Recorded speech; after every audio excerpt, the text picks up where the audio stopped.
then what they did is they actually subverted the authority that they had in society, which was connected to their very biology. They subverted that, and now men were unbound from that, and they went back to being what they were in the free battle days. And women were nothing. Like, maybe if you only see them and your only view of women as the birth givers, and that's it exclusively, you are the ones, the wombs, the walking wombs, if you will. If you see them as walking wombs and they don't want to be walking wombs anymore, well then yeah, you might be like, they're losing their sense of self. But it's losing a sense of self that I think is a good loss, because women are more than that, and women don't even need wombs. It's the wild thing, they don't, you know? It's the same thing with dudes being walking prostates. We are more than our prostates. We are more than our penis eye, you know? There's lots to us.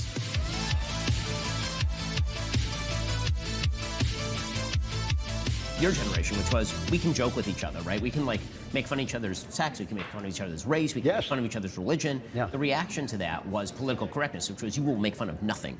And we will not even, not only will we not traffic in stereotypes, if you even make a joke about a stereotype, even if the stereotype is rooted in reality, that makes you a bad person. And then when you realize that, wait a second, that new reality doesn't exist, where everybody is an equivalent widget and every single thing is identical, then of course we're angry, because it's like, okay, you've told us we can't actually talk about our differences, because that's bad. To talk about our differences is bad. And then you said that there are no differences, but that's a lie. So now this is what makes people angry. It makes people feel bottled up, because we recognize that what you're telling us is a lie, but you've also told us that if we say that it's a lie, then we have transgressed. Right? The attempt to silence is what generates the anger, right? It didn't go back to warmth, because you're not allowed to make the warm joke. If I make the warm joke, then it doesn't matter. Like, if I make a joke about women, I have to think twice. Like, am I going to get boycotted now if I make a joke about women? Whereas I can make jokes about women in front of my wife, no problem. Of course. Of course. And she'll make jokes about men, and like, that's how it works. And with my friends of other races, we make jokes about each other. I mean, Jeremy's a Christian, I'm a Jew. All we do all day is just make jokes. This is the weirdest thing, because this is the non-issue. There's no one on the, like, I hate hearing this fucking snowflakery that comes from conservatives all the time. You can't even make jokes anymore, you know? They'd never let you make Blazing Saddles anymore. They'd never let you do that. That would never happen. Like, that movie was not supposed to be made in the age it was made, okay? And honestly, you can do as much as you want. Like, you have the freedom to make these jokes. You're not going to be free of the consequences. People are going to call you out for your shit, right? Like, you're just like, N-word, N-word, N-word, N-word. 3 N-words walk into a bar, and then they basically acted like N-words. Like, yeah, so I'm going to call you a hardcore racist for that really racist joke that's not funny at all. But no one's stopping. No one's like, you know, the police, arrest, the word has been said. A white person has said the word. It's happened. Like, what? No, you can still make all the jokes you want. Just people will call you out for your shit. Like, online too. There is real cancellations, by the way, and this happens a lot more to marginalized communities. Marginalized communities don't have the free marketplace of ideas. Marginalized communities don't have the ability to go online with a small account of, say, 50 people, and then all of a sudden be like, trans rights or human rights. And by the way, I'm trans, because all of a sudden there's going to be a whole bunch of people who fill up the fucking replies. Half of them will be like, can I have sex? And then the other half of them will be like, oh, you are abomination. And then boom, mass flag account gone. Boom, cancel culture. Whoa, shit, they've been canceled. They're gone now, you know? About each other's religion. I mean, but you can't do that in public, because if you do that in public, then people immediately... It seems like their entire sense of humor is cruelty and mockery, which is distorted. Yeah, I mean, a lot of it is cruelty. And that's the thing, like, I'm not going to say that people on the left and comedians on the left are not cruel. They are. They are savage. Have you seen, like, Olaimi go after people online? Like, it is ruthless. Like, they do not recover from those quote tweets, you know? Like, a lot of them just self-delete accounts afterwards. It's like, well, there's no point in having a social media account anymore. That was too savage. So, yeah, the people on the left can be brutal, but they're usually brutal punching up. You know, that's the whole point. Like, yeah, I am definitely, like, people have said, like, sometimes, like, Lance is trying to be edgy, lol. Lance, because what did I say? Ben Shapiro went on some diatribe about some shit, and then I remember quote tweeting, he's like, learn how to fucking, you know, control sexuality and gender, and I was like, learn how to make your wife come. That was the response. And, like, yeah, that's a crude ass joke. It's an edgy joke for sure. And it got a lot of people fucking really upset and mad. But at the end of the day, it's like, it's punching up. I'm mocking Ben Shapiro's weird ass obsession with DAP. It's a running joke that's been going on for a while. Hit you with the you have harmed someone narrative. Oh, they pretend to take it seriously, so as if you had And also, by the way, I've never seen softer snowflakes than right-wingers in like areas where all of a sudden there are people who make fun of them. Like if you see like Twitter spaces when all of a sudden, especially that one where there's a whole bunch of like trans activists, Aaron Reed was in there, I think. So was Alejandra, I think. And they were just like fucking lighting up all these right-wingers. Ian Miles Chong was in there, Sebastian Gorka was in there, blah, blah, blah. But they were just like straight up fucking, oh, Dr. Oz too. They were just straight up lighting them up. And they just kept saying, they're like, excuse me, no name calling, please. We don't want any name calling. We would prefer if we just had a civil conversation. We don't understand why you on the left can't have a civil conversation. And then 2 seconds later, someone comes on and it's just like, I believe those degenerates, dead name, misgender, dead name, misgender, dead name. And then suddenly it's like, whoa, what are you gonna do anything about that? That's pretty aggressive, right? It's like, oh, well, that's an interesting question, isn't that? Well, perhaps we'll open the floor to this. Is it truly insulting to a trans person if they're dead named or misgendered? Can we have a conversation about this? That should be the next topic du jour. And like, it's like, what the fuck? What the fuck? In one end, someone's like, you can't make your wife come. And they're like, oh my God, how could you say such things? Oh, the slurs, the likes of which we've never heard before. And then the other end, it's like you just say the cruelest low-hanging fruit. Takes no second, fucking blah, blah, blah. And then all of a sudden it's like, oh, well. Really that's my favorite. Yeah, exactly. And this, this is men. This is the way men form bonds and relationships. Is that if you get out of the system that you're in, say you're in the military, say you're a group of writers in a writer's room, whatever you're in, you make fun of them. You start to rib each other, and that's kind of the way you start to establish like who's going where and where the boundaries are and all this stuff. And then you become like this kind of machine. Men become this band of people. If you can't do that, men can't actually mature. They can't mentor each other.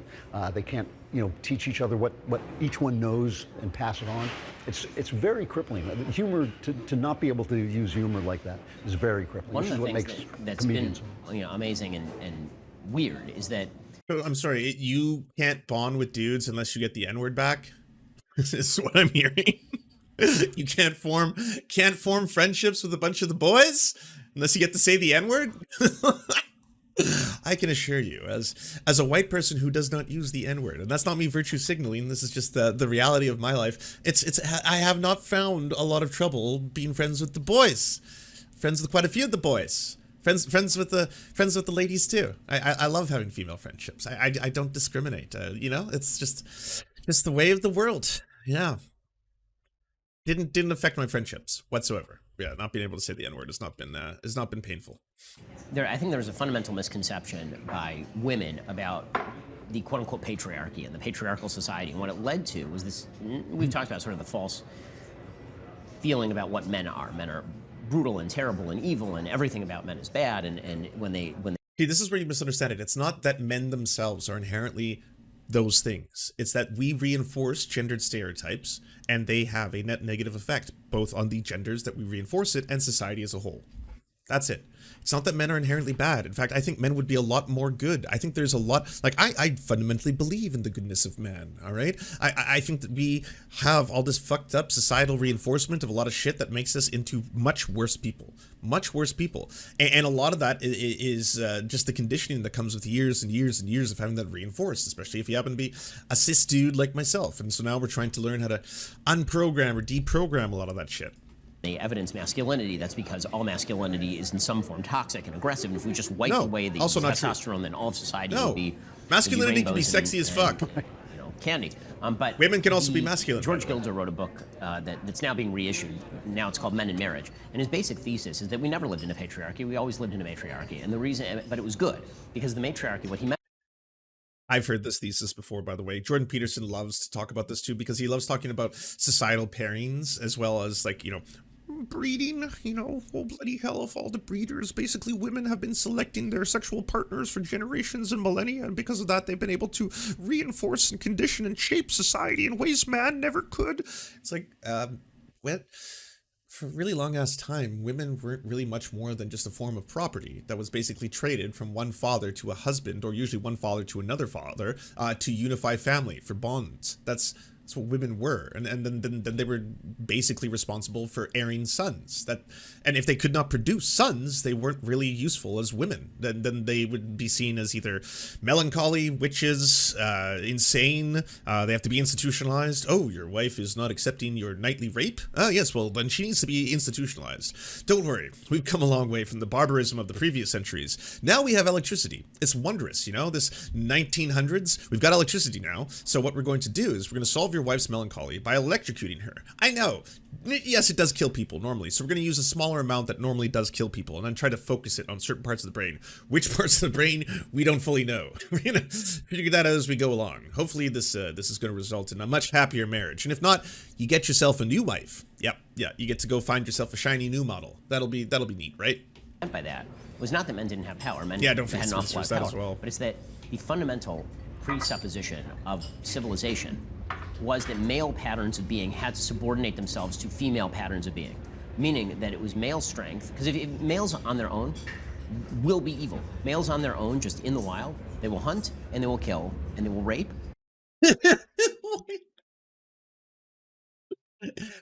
So all of them believe this? Every fucking one of them? They all hate men? They're all misandrists? They all fucking, or sorry, misandrists. Misandrists? Is it misandrists? Either way, they all fucking hate dudes. Yeah, well, if left to their own devices, men will just, they'll go feral. Yep, they'll just run in the streets, they'll rape, they'll kill. It's just a combination of the two. It's mostly raping and killing, back to back, over and over and over again. Unless they're told differently, or the Bible. Yes, if the Bible is present, then it'll subdue some of the rapage and the killage. But yeah, otherwise the kill count and the rape count are just out of control, those men. Barbarous. And they will do just awful, evil things, which is exactly what you see in hunter-forager societies very often. You don't see a lot of social bonds. You see men who are moving around. Thank you for giving the tier 1 subs, Design 23. That's very common. Kind of you. And you see it in anarchic societies. It remains very common to this day.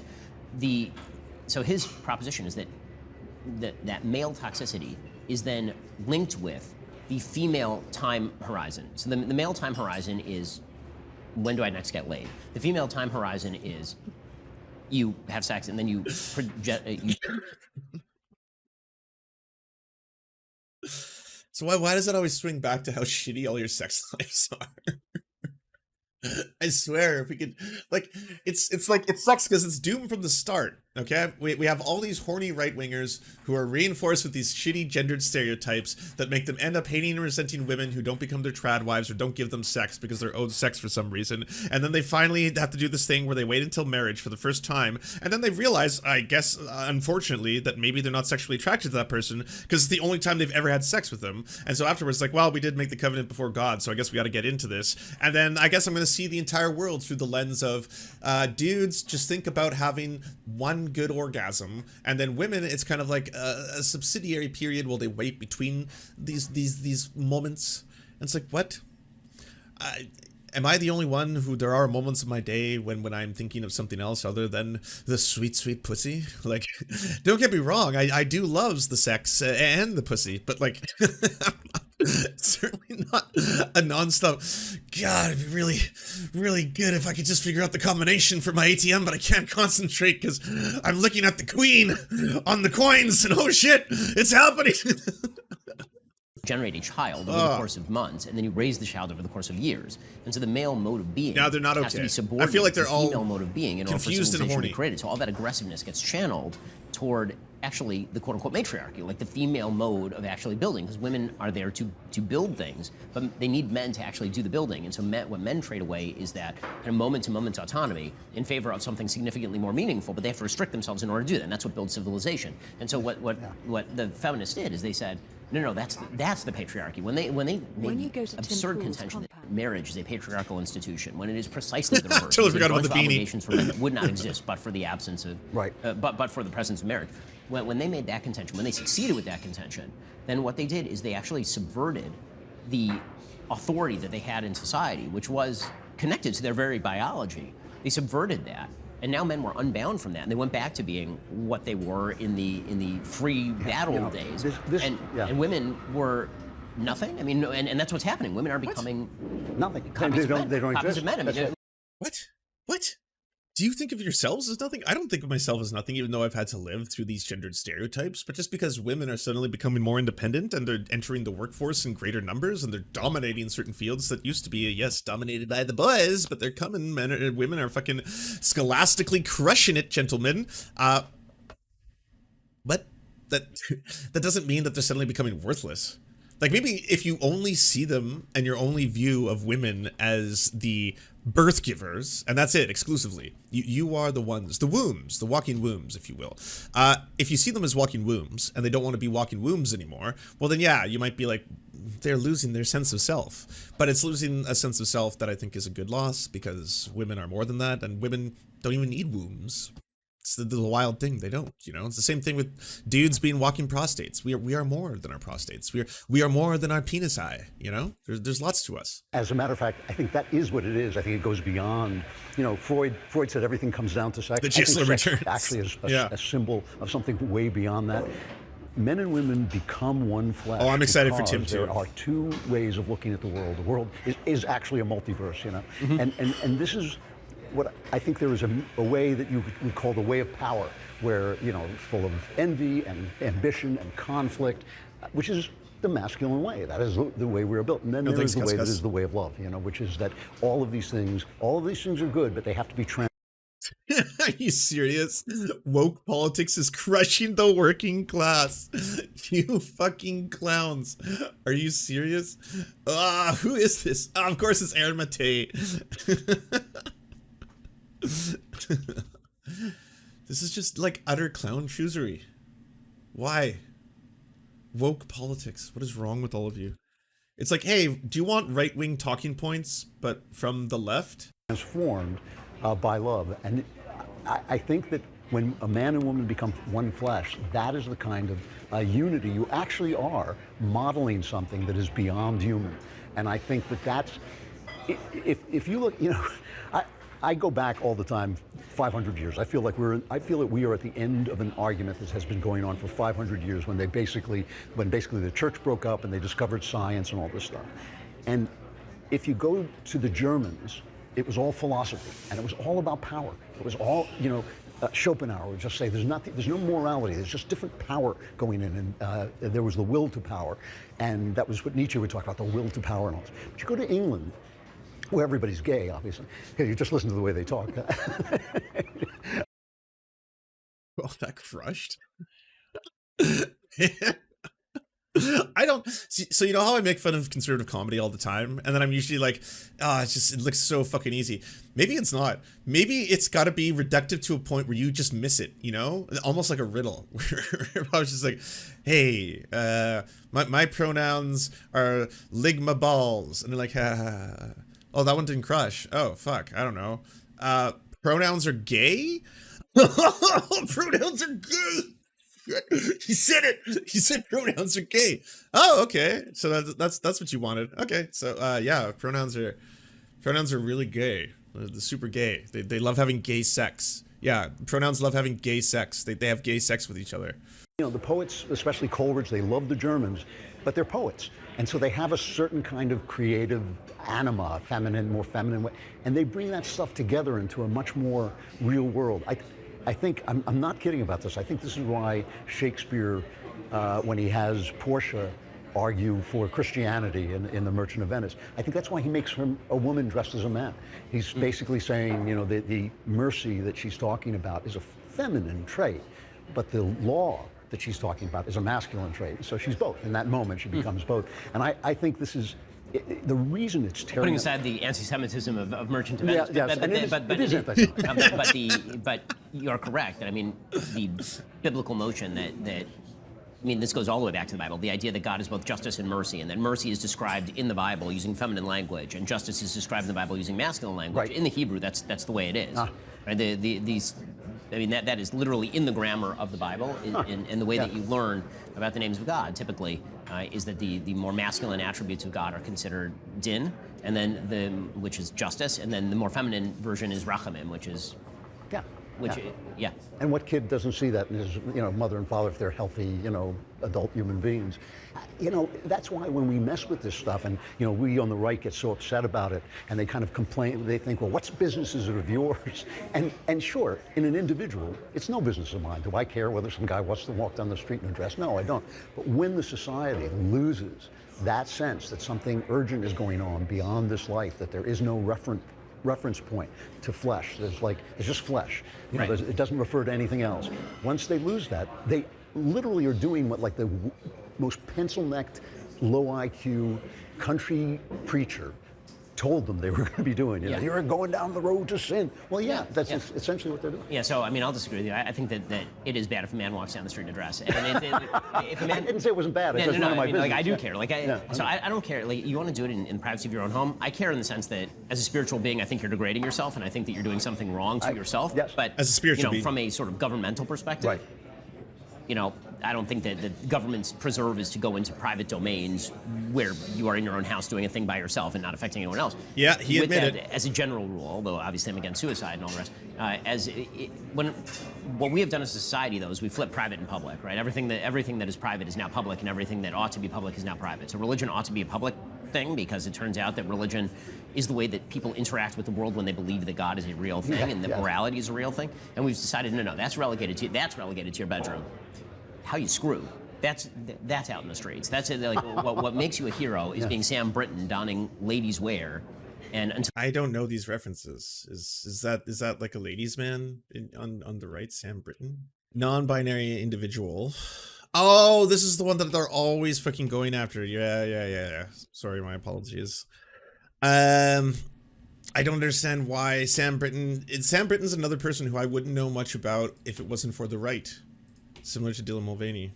Until you steal luggage, you're perfectly normal. Until you steal luggage, you're handling the country's nuclear waste. That's the stuff that needs to be public. The relegation of religion to the private square and sex to the public square is the reversal of what things were supposed to be. What? I didn't get that feel. Do you enjoy the Serfs but prefer not to have to use your eyeballs? Many are saying this. Well, we've got the solution for you. It's the Serf Times in podcast form, available on most major podcasting networks now. If you enjoy it, please consider leaving a good review and feedback, because it really helps the show out, apparently, and it's free, just like the podcast. To our gods, Xander Corvus and Peyton L. Juste, we shall spend many a generations building mighty cathedrals in your honor. To our monarch, Tom Spiker, we are but your oafish jesters, here to offer you a laugh at any opportunity. To our brave knights of the Round Table, Rachel K., Izzy Solidarity, Victoria Bell, Sebastian Demmel, Mark Harmon, Benji Arney, Scary Earth Human, Tony, DM Rivera, Resident Scarecrow, Sir Nickus, Cheryl Alvarez, Ruby Kelly, Brandon, Words Greenwood, Everything Important, Hegbert Celine, Matthew Scarborough, Stellar Vision, Ariane McCarthy, Doug Cady, Daniel Sutton, Jenna Tao, Dark Puppy, Quiet One 85, Anna Loves Riley, Omni, Riley and Anna, Poodlehawk, Multimondi, Trevbot EXE, Brian Ephraim, Anthropophojack, Catherine, Ramon Acosta, Incosin, Ralph Parler, Violent Orchard, Political Puppy, La Media Panza, Todd Buckingham, and Todd La Jeunesse. We salute our valiant heroes off to fight injustice everywhere.